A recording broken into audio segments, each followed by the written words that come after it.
Halo, selamat malam semuanya. Assalamualaikum warahmatullahi wabarakatuh. Wah, rame ya malam ini ya. Bentar aku cek dulu. Udah masuk semua belum nih? Eh, Kak Ika.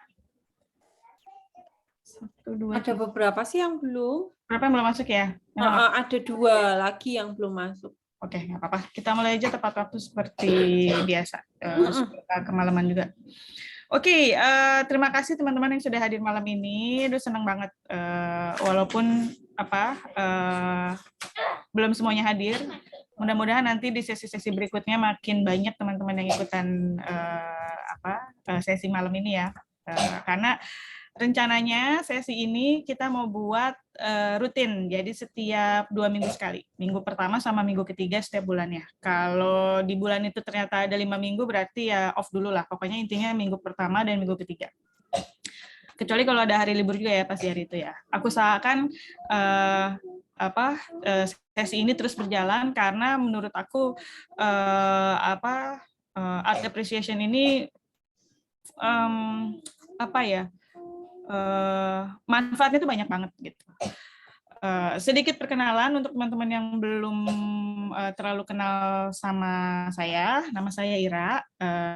Saat ini saya tinggal di Singapura dan kebetulan saya salah satu art curator di National Art Council di Singapura. Apa sih tugasnya art curator itu? Jadi pertama kita banyak banget ya, jadi art curator itu ada banyak banget tugas-tugasnya, terus divisi-divisinya itu ada banyak banget, dan kebetulan yang saya handle itu adalah bagaimana kita membuat program di museum-museum. Museumnya juga digilir, kadang di Museum Asian Civilization, kadang di National Museum, kadang di Modern Museum, dan lain sebagainya. Dan aku kebagian tugasnya itu adalah jadi mereview karya-karya dari seniman-seniman Asia Tenggara. Nah, melihat beberapa tahun belakangan ini progres dari seniman-seniman se-Asia Tenggara itu sangat signifikan menurut aku ya. Sebetulnya udah dimulai semenjak tahun 2018.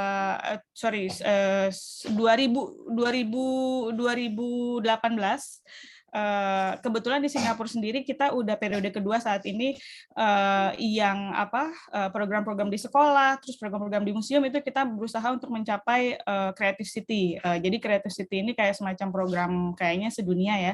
Jadi kita mau bikin area-area di kota-kota kecil di seluruh dunia, gimana caranya supaya kita membangkitkan lagi semangat seni gitu. Karena apparently dengan kemajuan teknologi, terus segala macam yang terjadi saat ini ya, art itu udah sempat beberapa periode yang lalu tuh sempat kayak dilupakan gitu. Nah, melalui program Creative Cities ini kita mau coba membangkitkan art ini supaya balik lagi ke kisi-kisi, ke jalur-jalur di mana art itu bisa lebih affordable, bisa lebih accessible. Jadi semua orang bisa menjangkau art gitu.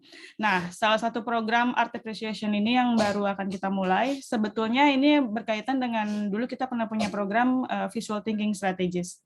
Jadi visual thinking strategies itu bagaimana cara kita mengulik sebuah gambar, sebuah image, tapi ini medianya karya seni gitu.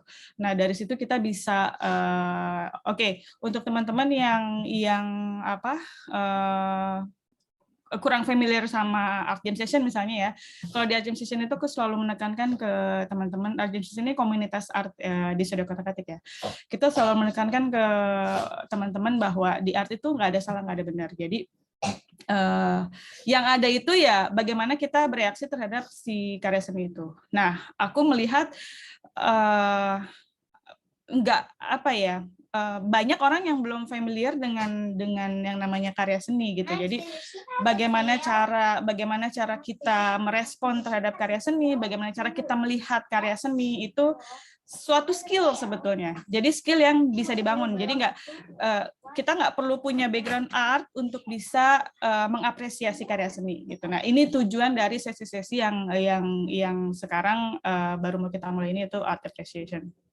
Mudah-mudahan dengan mengikuti sesi-sesi ini, yang pertama, ini jadi salah satu ajang di mana kita bisa bebas berekspresi. Jadi aku akan di dalam sesi-sesi ini ya, aku akan memperlihatkan beberapa karya seni di setiap sesinya. Terus kita bisa mengulik karya seni itu dan kita bisa membangun skill art appreciation, karena sebetulnya nggak susah untuk bisa membangun si art appreciation ini, karena sepanjang kita bisa mengasah, memperbanyak pengalaman visual, terus lebih banyak melihat, maka kita akan lebih banyak mengapresiasi gitu. Intinya sih kayak gitu sebetulnya tujuannya. Terus yang kedua, mengasah critical thinking juga sebetulnya. Jadi dari cara kita menelaah gambar-gambar itu banyak banget yang bisa terjadi gitu. Kalau selama ini mungkin secara tidak disadari berbagai macam image, berbagai macam gambar berlalu begitu saja gitu tanpa kita bisa perhatikan lebih teliti. Nah, di sesi ini khusus aku mau coba maksimal 45 menit aja, sebenarnya nggak mau terlalu panjang sesinya karena takutnya nantinya jadi malah lebih jadi over exhausted gitu ya. Jadi sebetulnya di sesi-sesi ini kayak semacam 5 atau 6 gambar terus kita coba gali, dan biasanya dari situ kita bisa lebih mempertajam kayak cara kita menganalisa gambar, cara kita melihat gambar. Nah, di sini khususnya gambarnya itu medianya adalah karya seni. Nah, di karya seni itu apanya sih yang bisa kita lihat gitu? Gimana sih cara kita melihat, kalau kita melihat sebuah karya seni nih, kita melihat dari sisi mananya sih? Kenapa sih ada beberapa orang yang dia bisa mengapresiasi sebuah karya seni, terus sementara kalau kita sendiri kadang melihat itu biasa aja, kayaknya nggak ada makna apa-apa gitu. Nah, di sesi-sesi ini mudah-mudahan setelah beberapa kali mengikuti kita bisa jadi lebih terbuka gitu. Jadi gini caranya kita melihat sebuah gambar gitu. Oh, gini caranya kita melihat sebuah karya seni. Oh, pantesan kok karya seni yang sesederhana ini bisa memicu berbagai macam reaksi, itu kenapa ya gitu. Nah, di sini di sesi-sesi ini kita akan coba membangun skill itu gitu. Oke, so far ada pertanyaan nggak kira-kira dari teman-teman? Ada yang pernah mengikuti sesi art appreciation sebelumnya misalnya? Atau mau sharing pernah melihat karya seni terus tapi nggak tahu mesti ngapain? Silakan. Aku mau tahu dulu sebelumnya. Ada yang mau berbagi? Silakan.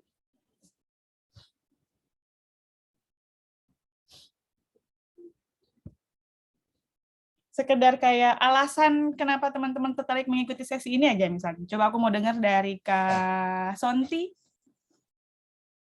Sonti Hutauruk. Halo Kak Ira. Yes.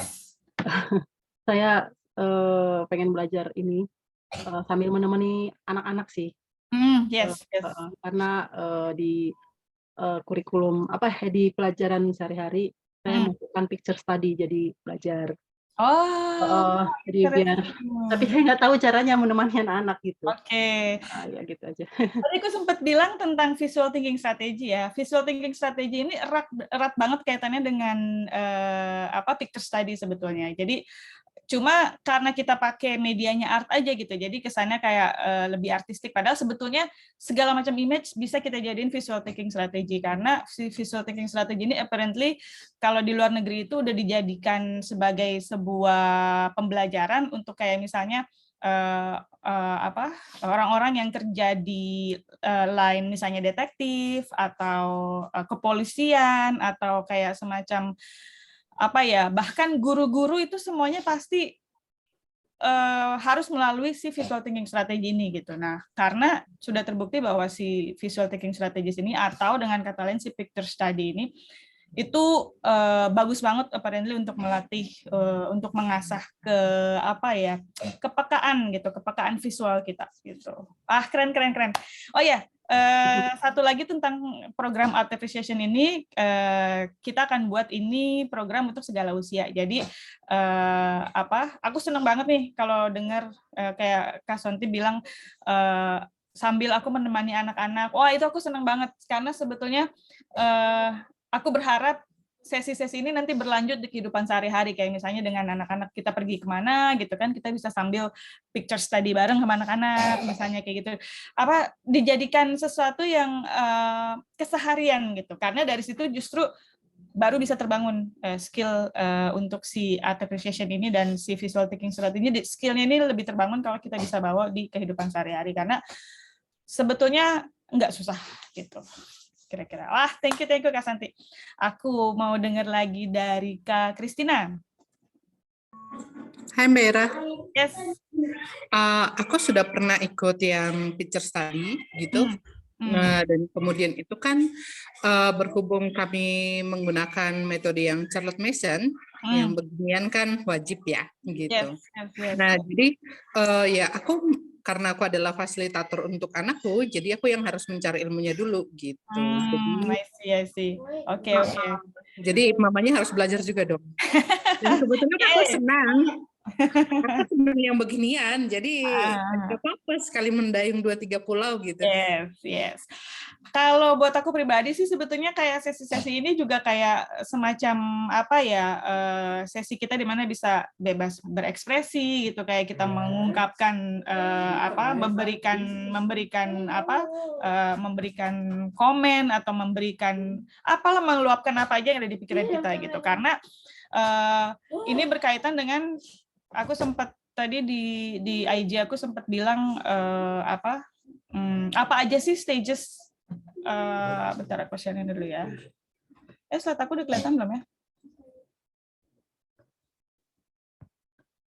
Oke. Di sesi pertama ini khusus aku akan membawakan tentang Howson's Aesthetic Development Stage. Nah, Howson Aesthetic Development Stage ini aku belajar 7 tahun yang lalu. Waktu itu topiknya adalah karya seni banyak dijadikan sebagai ajang untuk sosmed doang gitu ya, tapi nggak banyak orang yang benar-benar mengapresiasi gitu karya seni itu. Jadi kalau kita ke museum misalnya sekedar untuk selfie bareng atau apa kayak gitu-gitu, terus kita posting di sosial media, tapi kita nggak banyak lah gitu orang-orang yang datang ke museum terus dia benar-benar memperhatikan, terus benar-benar menggali apa sih maksud dari si karya seni ini gitu. Nah, si Howson, Abigail Howson namanya, dia art curator juga kayaknya, tapi dia lebih banyak di educational art ya. Jadi art educational, jadi pedagogi dan lain sebagainya itu. Nah, dia melakukan sebuah penelitian, terus melakukan banyak survei, terus banyak tulisan-tulisannya dia yang akhirnya dia punya kesimpulan tentang si aesthetic development stage ini. Jadi umumnya manusia itu terbagi menjadi beberapa stage, beberapa tahapan ya di dalam development. Aku susah kalau mengartikan di bahasa Indonesia ya, kadang sorry banget kalau di sesi-sesi kita ini nanti aku tiba-tiba nyerocosnya pakai bahasa Inggris karena ada beberapa hal yang emang agak susah untuk diterjemahkan ke bahasa Indonesia. Jadi kayak aesthetic development stage misalnya, ini intinya sih sebenarnya kayak secara garis besar ya, ini adalah tahapan yang biasanya dilalui oleh manusia gitu, dari hal estetik skill-nya dia, jadi kemampuan dia melihat yang sesuatu yang indah, yang estetik itu nggak selalu indah ya, tapi sebetulnya menarik nih kalau mungkin di sesi berikutnya kita menggali tentang apa sih estetik itu, karena estetik itu maknanya lebih dalam sebetulnya. Kalau diartikan secara gamblang di Indonesia kan estetik itu indah ya, padahal kalau kita lihat sejarahnya zaman dulu tentang sejarah seni itu, kata estetik itu nggak mesti indah gitu. Jadi estetik itu sesuatu yang susah untuk digambarkan dengan kata-kata, kayak mungkin selaras atau apa gitu, mungkin yang bisa diterima oleh manusia logically maupun emotionally, kira-kira kayak gitu. Estetik itu maknanya lebih dalam gitu, nggak cuma sekedar sesuatu yang kelihatan indah, sesuatu yang kelihatan bagus gitu. Nah, Abigail Hawson ini dia banyak melakukan penelitian tentang aesthetic development stage, dan ada 5 stage di dalam kesimpulan penelitiannya dia. Yang akan kita bahas malam ini adalah stage yang pertama, yaitu occontive. Apa itu stage occontive? Aku juga susah menerjemahkannya dengan bahasa Indonesia di stage ini, karena intinya gini, pada stage ini stage paling basic banget ya, yang pasti semua orang melalui ini gitu, pasti semua orang udah nyampe tahapan inilah gitu istilahnya ya. Ini tahapan yang paling basic banget, yang bahkan orang yang nggak punya background art pun pasti sudah ada di tahapan ini gitu. Occontive ini kayak semacam pernah dengar nggak sih kalau art itu juga sangat relatif, sangat personal gitu. Pernah dengar nggak sih istilah kayak gitu? Nah, ini berhubungan banget dengan si stage yang occontive ini. Jadi pada stage ini viewers atau kita nih penikmat seni gitu ya, biasanya kalau kita dihadapkan pada sebuah gambar, sebuah karya seni di sini kaitannya ya, itu naturally kita akan mencari unsur-unsur di dalam gambar itu yang sangat relate dengan kita gitu.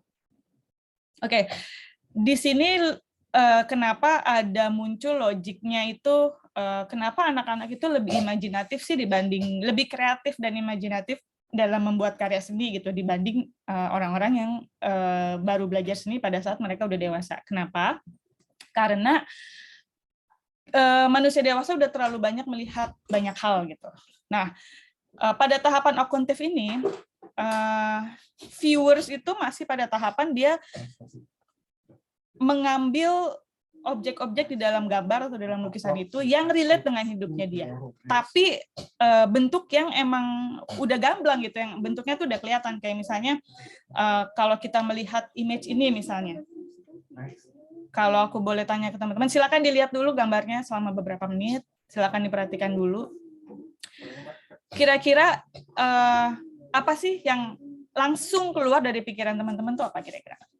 Silakan. Ini open mic aja ya. Aku nggak akan tunjuk siapa yang mau ngomong, aku nggak akan nanya siapa yang mau. Silakan open mic aja, karena justru aku berharap kita punya diskusi yang lebih alive gitu ya, lebih hidup, karena dengan kita banyak bertukar pendapat, dengan banyak kita bertukar komentar, itu akan memperkaya sesi-sesi kita gitu intinya. Oke, silakan yang mau mulai duluan. Kalau melihat gambar ini, kira-kira yang pertama kali terbersit gitu, apa sih di yang pertama kali kepikiran tuh apa kira-kira? Seger, Kak. Seger. Kenapa tuh? Pakai warna hijau kan. Oke. Pakai warna hijau. Jadi waktu kita lihat pertama kali itu, ya rasanya seger liatnya gitu. Warna yang dominan di sini terlihat hijau ya. Terus? Iya benar. Dan kemudian makin turun ke bawah kan dia lebih ke coklat ya gitu. Jadi itu perpaduan warnanya itu unik dan jadinya segar gitu. Waktu kita ngelihatnya pertama kali itu pas penat itu lihatnya kayaknya adem gitu. Itu sih yang aku dapat pertama kali gitu. Oke. Hijau identik dengan perasaan segar gitu kan. Nah, ini salah satu tahapan yang tadi aku sempat bilang occontive, di mana kita mengambil elemen-elemen di dalam gambar ini. Dalam hal ini Kak Kristina kan ya, Kak Kristina tadi ya, mengambil warna, unsur warna di sini. Kayak teman-teman yang sudah mengikuti Art Jam Sessions pasti udah familiar nih. Kita udah mengulang berkali-kali materi tentang basic art element, basic art principles gitu kan, dan basic art history juga. Nah, di gambar ini elemen yang langsung ketarik nih ya pertama kali dengan oleh Kak Kristina ini pada saat melihat karya ini adalah warna. Jadi warnanya itu yang pertama kali keluar, itu yang pertama kali menggugah istilahnya gitu. Nah, ini yang tadi aku maksud tentang tahapan pertama occontive, di mana kita langsung mengambil mentah-mentah nih apa yang kita lihat dari situ, itu langsung yang kita relate sama diri kita gitu, warna. Terus warna hijau identik dengan segar. Mayoritas orang pasti merasa kayak gitu, walaupun mungkin ada beberapa special case yang merasa warna hijau biasa aja kok gitu, tapi karena kita udah apa familiar sekali dengan warna hijau, identik dengan sayuran, terus sesuatu yang segar yang kelihatannya tuh fresh gitu kan, rasanya fresh. Jadi itu yang pertama kali dirasakan gitu. Nah, ini salah satu contoh apa tahapan yang sudah dilalui oleh Kak Christina dari tahapan si akuntif ini. Ini salah satu contoh. Oke, yang lain teman-teman ada yang mau menyampaikan? Silakan.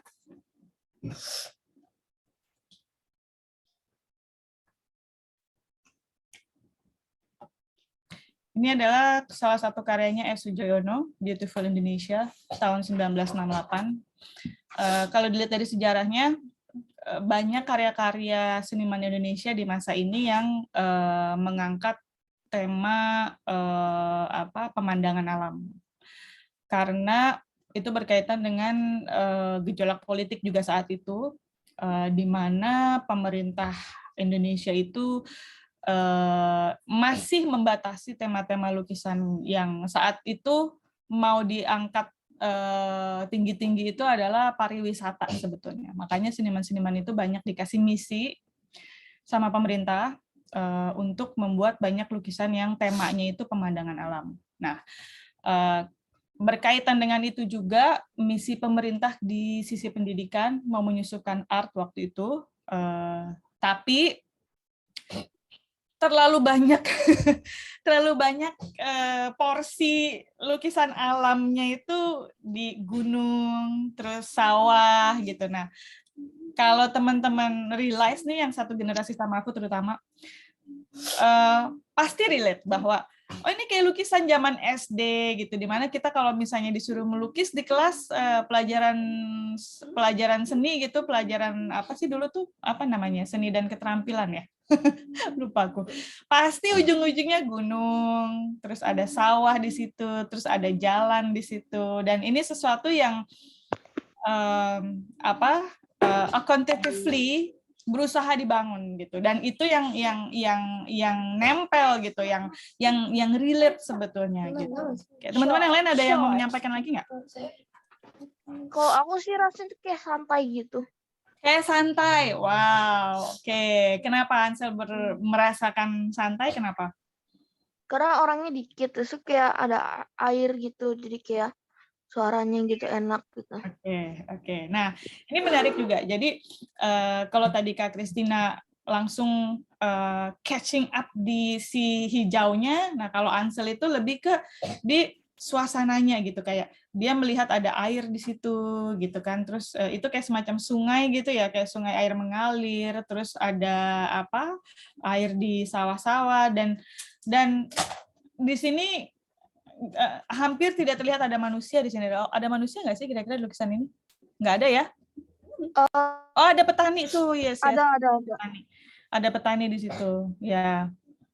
Dan ini masih semuanya tuh masih alami gitu ya. Jadi sesuatu yang tapi aku surprise juga karena Ansel juga tinggalnya nggak di pedesaan pegunungan banget kan ya. Tapi somehow kamu bisa merasakan santai gitu di sini. Padahal apa ya?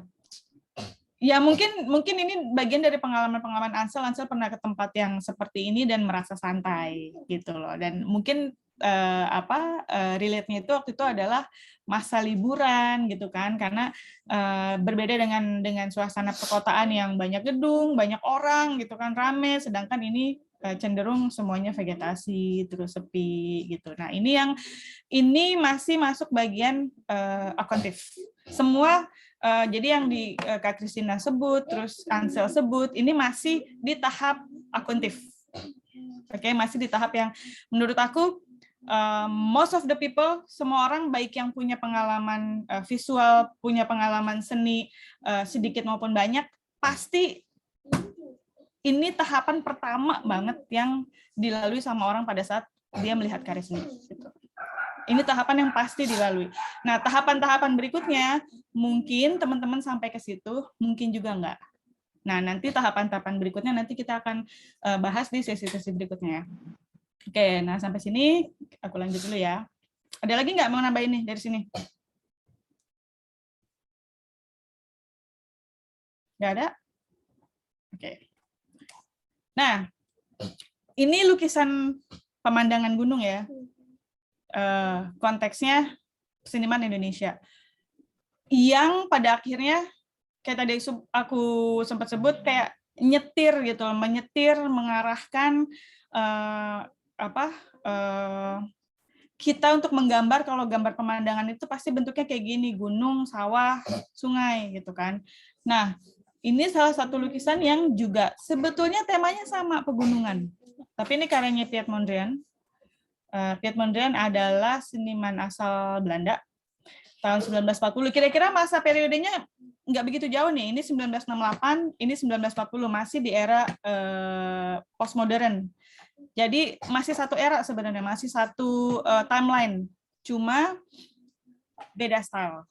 Nah, kebayang nggak kalau kira-kira zaman kita kecil dulu, lukisan-lukisan itu kita banyak disuguhin sama lukisan-lukisan yang stylenya kayak gini nih. Ini abstrak ya. Kalau ini abstrak, kalau ini lukisan zaman postmodern di Indonesia itu masih kayak peralihan dari impresionisme ke postmodern. Nah, ini antara impresionisme ke postmodern. Nah, kalau ini udah masuk abstrak. Nah, kebayang nggak kalau kita zaman sekolah dulu, zaman anak-anak dari sekarang nih sebenarnya kayak misalnya seumuran Ansel misalnya kayak gini. Kalau zaman kita dulu seumuran Ansel, aku bicara ke teman-teman yang satu generasi sama aku ya. Kita disuguhin sama style lukisan yang seperti ini misalnya, yang lebih kaya gitu, nggak cuma yang gambarnya kayak gini gitu. Ini gambar yang sering banget kita lihat nih di hotel-hotel zaman dulu pasti kayak gini gambarnya. Terus di mall-mall, di kantor-kantor pasti kayak gini gambarnya. Nah, misalnya kita dari zaman dulu kita punya pengalaman visual sama lukisan-lukisan yang modelnya kayak gini. Ini lukisan gunung juga, tapi dia abstrak modelnya. Jadi teman-teman tahu ya lukisan abstrak itu apa ya? Banyak yang salah kaprah tentang lukisan abstrak. Jadi kalau melihat lukisan yang acak-acakan, berantakan, pasti nyebut, wah ini karyanya abstrak banget gitu kan. Banyak yang salah kaprah tentang kata abstrak. Padahal abstrak itu salah satu aliran seni yang paling susah banget bikinnya. Kenapa? Karena abstrak itu ekstraknya dari si elemen-elemen itu gitu. Jadi kalau teman-teman perhatikan di sini, ini topiknya, temanya adalah pegunungan, tapi si Mondrian ini dia hanya menggunakan elemen-elemen yang benar-benar udah saripatinya gitu loh. Dia nggak pakai, kalau ini kan kita masih lihat tuh ada lekukan-lekukannya gitu kan, terus ada di sini ada pohon-pohon kelihatan gitu, bentuknya tuh nyata itu pohon gitu ya kan. Nah kalau di sini lukisannya Mondrian, dia mengambil elemen-elemen yang udah diekstrak bener-bener gitu, kayak dia cuma ngambil line-nya doang misalnya gitu, sama warnanya doang misalnya. So if you see this painting, the most element that he used to create these artworks adalah elemen line sama warna. Udah itu aja. Yang kita lihat di sini cuma warna. Tapi kalau misalnya kita nggak lihat judulnya, atau aku nggak bilang gitu misalnya, oh ini temanya pegunungan juga loh, teman-teman nggak kalau ini gambar pegunungan? Kalau aku rasa itu kayak pulau-pulau gitu. Pulau-pulau, oke. Yang lain? Pulau. Ya kayak laut ya. Kayak laut, oke. Yes. I'll let you see. It's just people. Yes. With food. Not this one darling. Oh yeah. Well, Okay. this one I do. Oke, nah ini erat kaitannya dengan pengalaman visual dan interpretasi. Jadi masih di tahapan yang stage yang pertama, yaitu accountive, di mana kita mengambil elemen-elemen itu secara gamblang, lalu mengaitkannya dengan pengalaman kita sendiri. Gitu. Kayak di sini, karena kita punya iklim, geografis yang berbeda ya, antara di Belanda sama di... antara di Belanda sama di Indonesia. Jadi pegunungan yang kita lihat kebanyakan di Indonesia itu ya kayak gini. Jadi gambarnya gunung terus hijau gitu kan, terus ada sawahnya gitu kan. Nah, sementara kalau di Belanda kebanyakan gunung-gunungnya itu yang ketutupan salju gitu. Terus dan ini salah satu lukisannya Piet Mondrian yang temanya pegunungan, di mana dia mengambil masa almost, jadi setelah winter ya, jadi di mana dia masih bisa melihat tuh reflektifnya si cahaya matahari ke si gunung-gunung es itu gitu. Nah, ini dari sisi akontif, dari perspektif si seniman kita bisa membedakan gitu bahwa dengan perbedaan geografis aja kita bisa menghasilkan model lukisan, jenis lukisan, style lukisan yang totally different gitu, yang benar-benar berbeda. Padahal dia masih di satu periode yang sama.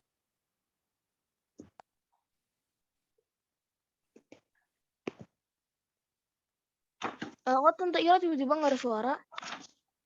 Merefleksikan si tahapan akontif terhadap kita semua, bagaimana kita mengambil si elemen-elemen itu lalu mengaitkannya dengan kehidupan sehari-hari. Tadi Ansel sempat bilang kalau aku melihat itu kayak lautan gitu kan. Nah, kenapa bisa berbeda perspektif ini padahal Piet Mondrian mau bermaksud membuat ini adalah gunung. Kenapa kita melihatnya sebagai sebuah air atau laut gitu? Karena kita punya pengalaman visual yang berbeda, kita punya ingatan yang berbeda, memori yang berbeda tentang warna misalnya, sesederhana itu. Kayak yang tadi aku bilang, abstraknya si Piet Mondrian ini banyak ngambil garis dan warna. Itulah kenapa dia pada akhirnya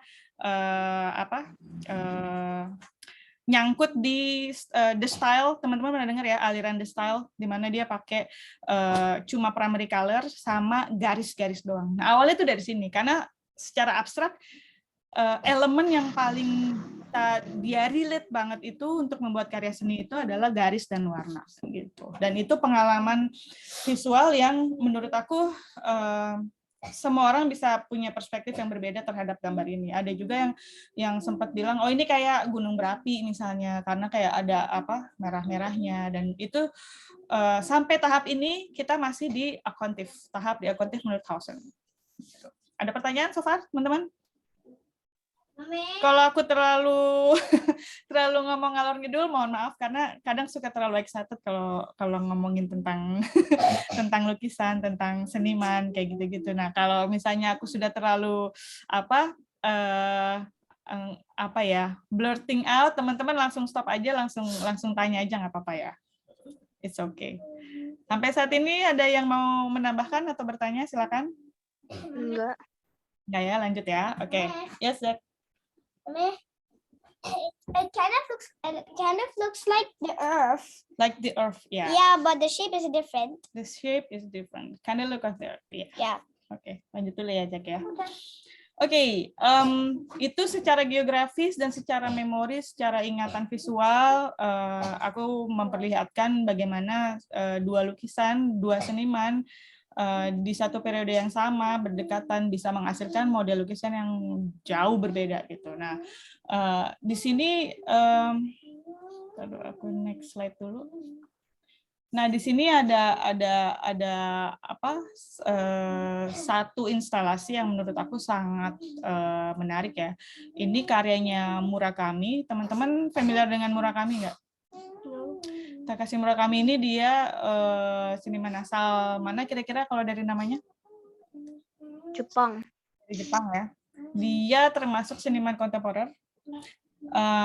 Kalau teman-teman familiar sama si bunga-bunga ini sebetulnya bisa dilihat di banyak banget yang me-appropriatekan si karyanya Murakami. Appropriate artinya diambil, terus dia recreate, terus bikin sesuatu yang berbeda gitu ya. Nah, ini karyanya Murakami yang dijadikan instalasi di Versailles Gallery. Nah, yang menarik dari sini adalah bagaimana si Versailles ini berusaha untuk kayak meriletkan diri gitu ya dengan karya-karya kontemporer, karena karya-karya kontemporer ini memang kadang saking udah menjalar kemana-mana, kadang membuat karya-karya seni yang tadi balik lagi ke estetik development itu jadi berantakan gitu, jadi nggak kayak make sense lagi gitu. Nah, kalau teman-teman melihat gambar ini, kira-kira yang ada di pikiran teman-teman apa? Kalau aku boleh tahu. Apa sih reaksi pertama kalian misalnya seandainya kalian punya kesempatan nih ke Galeri Versailles ini, terus melihat ada satu karya seni ini, nggak cuma satu sih, dia Murakami ini dia mengexhibit karya-karyanya dia di Versailles ini, segaleri itu karya-karyanya dia semua. Kira-kira apa yang pertama kali teman-teman rasakan gitu? Silakan.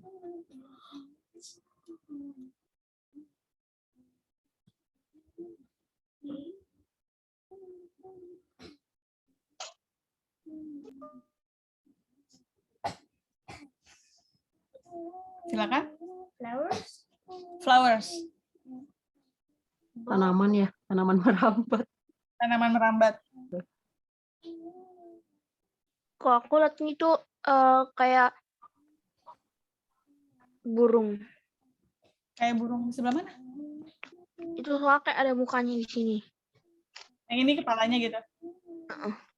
Ini kepalanya terus ini Ini badannya. ada matanya di situ tuh. Yang ini. Mm-mm. Oh iya ya. Oh ini ya, ini ya. Ini kayak burung ya, ini ya. Mm-mm. Oh iya, sedikit. Oke. Ada lagi teman-teman yang mau menyampaikan? Kira-kira kalau melihat karya ini, apa sih yang Bisa pertama kali? bisa kayak orang juga sih. Bisa kayak orang juga ya. Ini kepalanya gitu. Dia terus yang paling bawah nih kakinya. Iya. Oke. Ada lagi yang mau menyampaikan? Carol nih dari tadi diam aja nih. Udah lama nggak dengar kalian ngomong.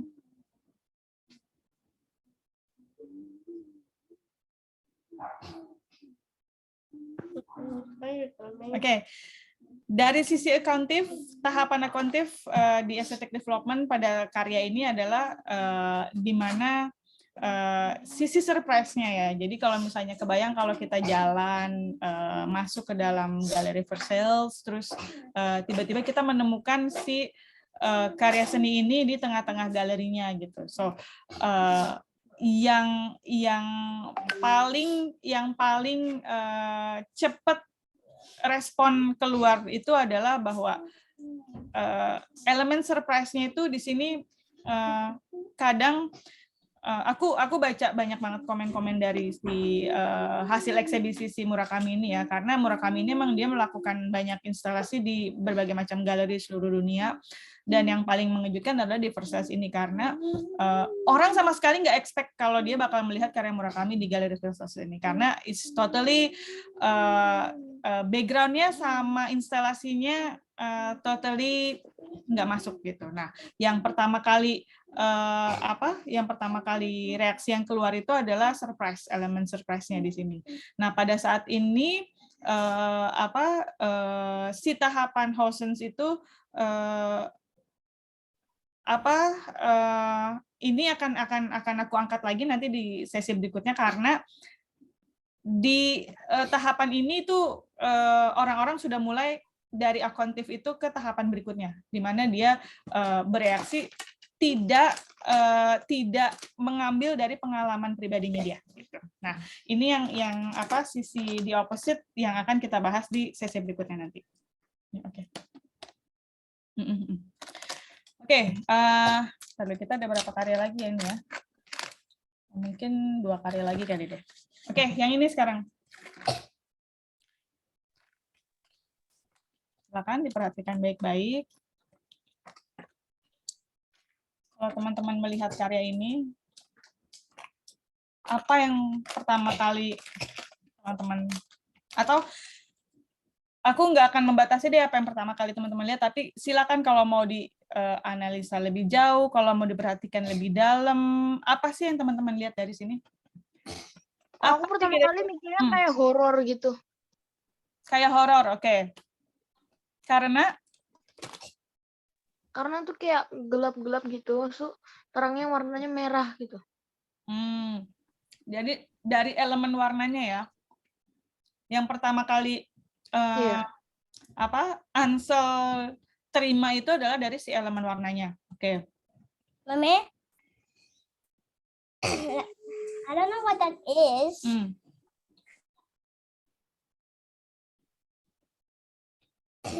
It's just some paint, Mommy. It's just some paint. Yeah, but I don't know what it is. Ada lagi yang mau menyampaikan, teman-teman? Kalau Anak saya api. Kayak apa? Api. Iya, saya juga tadi lihat kayak kebakaran. Tapi lama-lama ada kelihatan apa ya, kayak ada wajah-wajahnya gitu di setiap warnanya, warna merahnya, warna hitamnya juga kayak ada wajah. Gitu. Kalau saya pribadi itu tadi anak saya api. Kalau saya ini kayak rumputan, terus ada apa celah-celah sinar matahari gitu yang merah-merah ini. Rumputannya itu dari hijau yang ini Ya, ya? maksudnya semak-semak gitu. Ya, yang ya hijau-hijau, yang hitam ini gelap itu dari dalam gitu. Oke. Tapi misalnya teman-teman melihat langsung nih lukisan kayak gini di depan mata gitu ya. Max? Apakah ini menggugah teman-teman untuk melihat lebih dekat gitu kan? Atau justru just walk away, ini nggak menarik buat aku gitu? Aku pengen lihat lagi, tapi karena horor jadi aku takut. Oke, karena horor jadi takut ya. Ini masih tahap akontif berarti. Ansel masih tahap akontif karena apa yang Ansel rasakan itu salah satu hasil dari pengalaman visual yang Ansel punya gitu, dari apa yang Ansel pernah lihat, pernah alami dan lain sebagainya. Dan apa pemilihan warna dari karya ini itu memang cenderung dark gitu ya, cenderung apa dari sisi yang kayak apa ya, sad atau apa ya, yang pokoknya unpleasant gitu, yang nggak enak gitu loh. Dan seperti yang di awal aku bilang, di seni itu yang namanya kata estetik itu nggak mesti selalu sesuatu yang terlihat indah gitu. Karena makna estetik ini dalam banget sebenarnya. Dan aduh, mudah-mudahan di sesi-sesi berikutnya kita bisa bahas ya tentang estetik itu apa sih gitu. Karena tiap orang punya makna estetik yang berbeda-beda. Makanya kalau di art itu kita nggak apa ya, nggak nyebutnya istilahnya itu beautiful, atau kita nggak nyebut istilah nice artwork atau apa, tapi kita melihat wah ini estetik level tinggi misalnya, karena memang makna estetiknya itu dalam gitu, nggak cuma sekedar ini terlihat bagus ya gitu, karena buat sebagian orang ini nggak bagus sebenarnya, nggak bagus terus terang, kayak misalnya ini nggak menarik banget sih karyanya gitu, ini apaan sih cuma hitam-hitam terus ada merah-merah di situ, kuning-kuning di situ, kayak anak TK juga bisa bikin kayak gini. Tapi kenapa karya Haider Raza yang judulnya Top of Fun ini tahun 1972 sekarang harganya 1,4 miliar kalau di galeri kita lelang di mana-mana gitu. 1,4 miliar harganya US dollar. Lukisan seperti ini. Terus aku juga pas aku perhatiin kayak ada muka-mukanya dan muka-mukanya horor. Ah iya, tadi sempat ada yang bilang juga tuh, begitu dilihat lebih dekat ternyata ada banyak muka-muka di sini gitu. Oke, di tahap 1 yaitu akontif ini tahapan di mana juga orang Hausen menyebut bahwa tahapan ini tuh tahapan yang sebuah pembuktian bahwa manusia itu adalah makhluk naratif. Artinya setiap kita melihat sesuatu, kita pasti berusaha mencari relate-nya, kita pasti berusaha mencari elemen itu, terus kita kaitkan dengan diri kita sendiri, terus kita berusaha untuk kayak membuat yaitu naratif, jadi kita kayak bikin cerita sendiri gitu. Dan ini tahapan yang di mana orang itu bisa mengapresiasi seni pada tahap dasar ini, semua orang naturally pasti jago, pasti bisa gitu. Karena semua orang punya pengalaman visual, walaupun pengalaman visual beberapa orang mungkin lebih banyak, mungkin dia lebih sering melihat image-image, ada juga pengalaman yang visualnya juga minim, tapi either way pasti dia berusaha mencari sesuatu yang relate dengan dirinya sendiri gitu. Nah, kira-kira kalau misalnya aku nggak sebut ini lukisan seharga 1,4 miliar gitu kan, kalau dilelang, terus kalau aku juga nggak menceritakan apa sih cerita di balik lukisan ini, teman-teman kalau misalnya aku minta menceritakan dengan 2 atau 3 kalimat, kira-kira apa yang akan teman-teman sampaikan dari lukisan ini? Aku melihat ini dia kayak seperti gambar orang-orang di neraka ya. Orang-orang di neraka, wow serem. Oke. Tapi maksudnya dia menggambarkannya itu dengan penggunaan warna merah yang cerah gitu. Merahnya berani, hitamnya berani, hijaunya berani. Nah, dia malah penggunaan warna-warna yang berani ini yang akhirnya membuat lukisan ini indah gitu. Jadi kalau dari jauh kita hanya melihatnya itu seperti perpaduan merah api yang memakan warna hitam gitu ya. Tapi waktu dekat kan kita lihatnya itu ada gambar-gambar ya. Tapi itu jadi kayak neraka digambarkan dengan gambar yang indah gitu. Neraka digambarkan dengan gambar. Jadi pengen masuk neraka gitu ya. Jangan ya.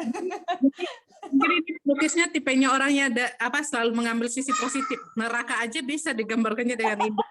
Neraka aja bisa jadi indah gitu ya kalau dia gambarin ya. Wah ini benar. Jadi ya kalau tangannya kita belum tentu gitu. Ini menarik di mana Kak Christina sempat bilang ini kayak penggambaran neraka atau ya gitu ya. Nah, di sini kalau teman-teman perhatikan ya, aku mau coba untuk kayak mengajak teman-teman nih kayak get a make sense of it gitu. Masa sih lukisan kayak gini aja harganya 1,4 miliar gitu kan? Dari mana gitu? Nah, aku tadi sempat bilang basic art element, basic art principles. Ini yang kita harus pahami gitu. Kalau kita mau belajar yang namanya art appreciation, sebelumnya kita harus tahu dong apa sih yang harus kita appreciate, ya nggak sih? Kayak misalnya gini, kalau di art itu ada basic art element dan basic art principle. Itu kalau mau aku analogikan, basic art element itu semacam kayak ingredients-nya. Kalau kita analogikan dengan baking atau memasak ya. Basic art element ini adalah ingredients-nya, jadi bahan-bahannya. Nah, kalau basic art principles itu adalah metodenya, bagaimana cara kita memasak gitu. Kayak misalnya baking aja nih ya. Kita masukin telur dulu sama kita masukin tepung dulu, itu aja hasilnya bisa beda gitu kan. Kayak aku termasuk yang kalau aku baking apa-apa aku nggak akan berhasil. Kayak pasti bantet. Kayak walaupun aku udah ngikutin step by step-nya gitu, pasti bikin kue apa aja aku pasti bantet, nggak akan bisa gitu ya. Mungkin karena emang nggak di situ kali ya ini aku ya kebiasaan aku gitu. Tapi aku mau menganalogkan di sini bahwa dengan satu resep yang sama nih ya, taruhlah misalnya kita balik ke analoginya ke membuat karya seni, dengan satu resep yang sama nih, dengan berbagai macam ingredients yang sama yang bisa kita pilih, misalnya ada garam, ada daging, ada sayuran, ada jamur dan lain sebagainya gitu ya. Kalau aku analogikan, cara kita memilih aja tuh elemen mana yang mau kita pakai, itu ada like a millions possibilities di mana orang-orang bisa membuat hasil masakan yang berbeda-beda gitu. Kayak misalnya gini, kalau misalnya itu nggak ada elemen merahnya misalnya, kalau kita masak nih nggak pakai garam misalnya, apakah yang kita lihat atau kita rasakan akan sama dengan yang kita lihat saat ini? Pasti berbeda gitu. Terus bagaimana cara kita memasaknya gitu? Kalau di sini konteksnya bagaimana caranya menempatkan si warna merahnya, terus lihat ya di antara warna merah itu ada orange-nya, terus ada kuningnya, kok bisa ya dia naruh di situ seperti itu gitu. Dan aku mau mengajak teman-teman untuk coba dilihat lebih dalam gambar ini itu dengan kombinasi dia menempatkan warna paling gelap ke warna paling terang, itu adalah teknik dasar banget di membuat karya seni untuk menciptakan yang namanya dimensi. Jadi dimensi kalau di basic art element itu adalah space atau ruang. Jadi di sini si senimannya itu bermain dengan teknik keruangan. Gimana dia menempatkan si warna gelap, terus si warna terang, terus misalnya di situ ada merah dengan hitam itu dicampur putih misalnya sama kuning, itu aja udah memberikan dimensi. Terus tiba-tiba dia udah ngasih warna hijau di situ. Itu kayak semacam sebuah skill ya, di mana si seniman ini dia bisa memilih elemen-elemennya, yaitu warna di sini ya. Aku baru ngambil elemen warna loh di sini ya. Baru mengambil elemen warna sama value. Jadi gimana cara value itu kualitas gelap terang di dalam kalau di elemen basic art element. Nah, gimana cara dia mengkombinasikan si warna terus dengan gelap terangnya, terus naruh posisinya di mana, itu aja dia udah menghasilkan sebuah space gitu, sebuah sense space, sense keruangannya tuh dapat gitu. kebayang kalau misalnya dia menempatkan si warna hitam ini tidak di sini misalnya, atau si warna merah ini sama si kuning ini nggak ada di situ misalnya, pasti kita punya impression yang berbeda gitu. Itulah kenapa aku pernah melihat lukisan ini in real life ya, di galeri di Singapura waktu itu pernah dipamerkan, dan emang kelihatan banget dimensinya gitu. Aku mengencourage banget teman-teman kalau ada kesempatan untuk datang ke museum misalnya gitu ya, mengunjungi pameran seni, kalau bisa datang dan lihat langsung, karena emang beda banget kita melihat gambar dengan lukisan yang sebenarnya itu beda banget. Nah, kalau teman-teman punya kesempatan melihat lukisan ini secara langsung, cara dia memilih warnanya itu it's amazing. Jadi kita bisa ngelihat banget gitu, sisi space-nya itu di sini ada gitu. Kalau teman-teman di sini kayak ada semacam orang yang membungkuk di sini, kelihatan nggak sih? Kayak dia berada di dalam satu ruangan, terus ada satu orang yang membungkuk di sini, kelihatan nggak sih? Yang ini nih. Kalau aku lihat orang kayak lagi, gitu, kayak sakitan. Kayak lagi kesakitan. Ya mungkin ekspresinya seperti itu. Nah, ini salah satu cara gimana aku sempat ngasih tahu ke teman-teman kalau kita melihat sebuah lukisan, ini baru ambil dari elemen warnanya aja ya, warna sama value tadi yang aku bilang. Nah, itu mungkin next time kalau teman-teman melihat sebuah karya seni, itu bisa bisa diaplikasikan lah, coba diangkat ke situ gitu, atau coba didiskusikan kalau misalnya lagi ngeliat sama anak-anak, bisa juga Contoh, sekarang aku lihat tuh kayak bajak laut yang lagi bertempur. Bajak laut yang lagi bertempur di mana? Itu kan ada kayak banyak orang tuh. Nah, tapi anehnya tuh kayak kapalnya tuh rasanya lebih kecil daripada orangnya. Oh, ada kapalnya juga. Kok gue ngeliat kapal ya? Ini kapalnya ini kayak ini lihat yang kapalnya. Oh, itu kayak layarnya gitu ya? Iya. Atau api-apinya kayak kebakar gitu. Oke. Nah, sedikit cerita tentang karya seni ini.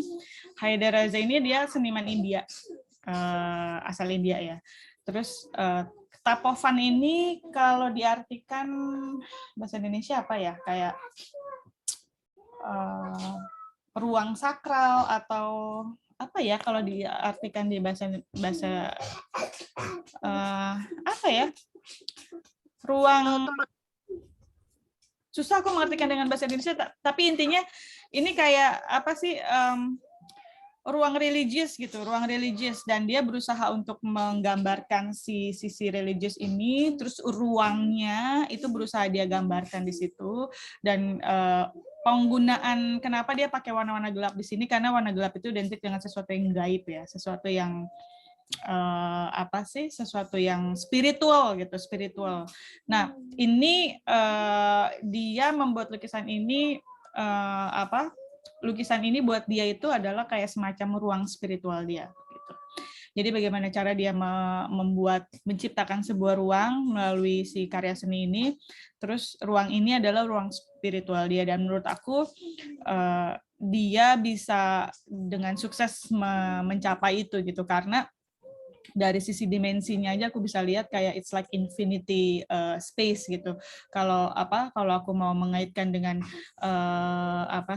sisi spiritual, kayak teman-teman perhatikan di sini, ini penggunaan dia menggunakan warna-warna yang dari gelap banget, terus gradually di sini ada merah gitu kan, terus sampai ke sini kuning, sampai akhirnya putih. Itu kayak semacam kayak perjalanan spiritual yang mungkin di bagaimana cara dia menggambarkan si ruang spiritual dia itu. Tapovan itu ruang spiritual kalau di bahasa Indonesia, kayak cocoknya itu deh kayaknya. Coba teman-teman nanti googling lagi. Kira-kira seperti itu. Nah, ini yang aku ingat dari karyanya si Haider Raza ini. Oke. Nah, dari tahapan akuantif ini sampai sini, dari satu karya seni aja, aku percaya kita semua bisa punya persepsi yang sangat berbeda-beda. Terus tahapan naratif ini, aku yakin teman-teman semua pasti juga punya narasi sendiri gitu dari apa yang teman-teman lihat. Nah, ini bentar, masih ada lagi nggak ya? Oh iya, masih ada. Oke. Nah, ini ada satu karya yang ini aku buat minggu depan aja deh. Ini sebenarnya menarik juga kalau mau diangkat, tapi minggu depan aja. Oke, yang ini dulu untuk teman-teman yang bakalan hadir minggu depan, misalnya minggu depannya lagi ya berarti ya. Ini aku jadiin PR nih, atau boleh juga deh misalnya ditulisin di grup chat ya di Telegram. Aku minta teman-teman, nanti aku post juga di grup chat karya ini. Ini karyanya Bahodin. Bahodin ini seniman Indonesia. Coba deh aku cek ya. Ini yang Indonesia Malaysia atau bentar. Aku juga lupa ingat soalnya.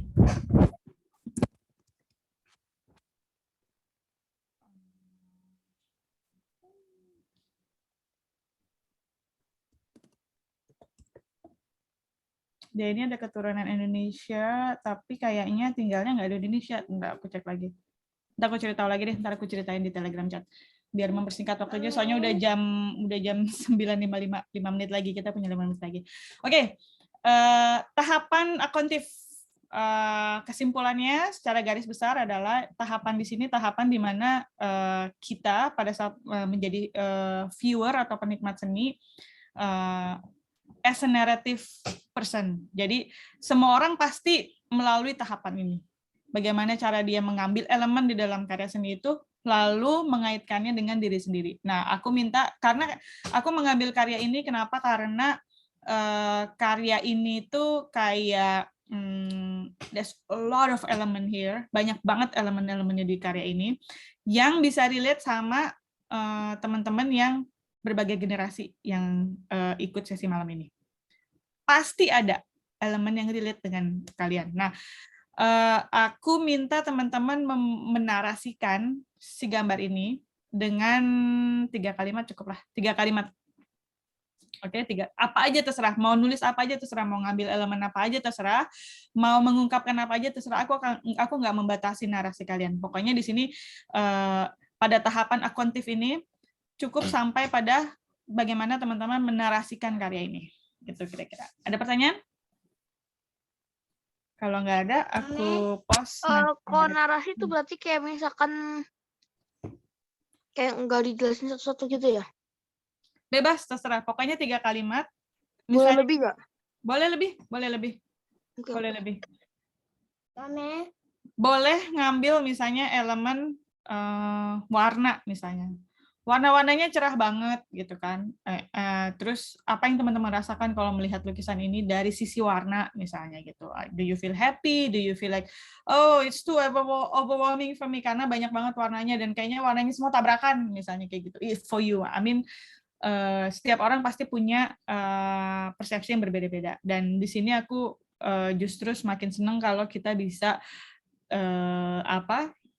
punya banyak banget persepsi yang berbeda-beda gitu. Makin kaya nanti jadinya. Kira-kira kayak gitu. Ada pertanyaan lagi?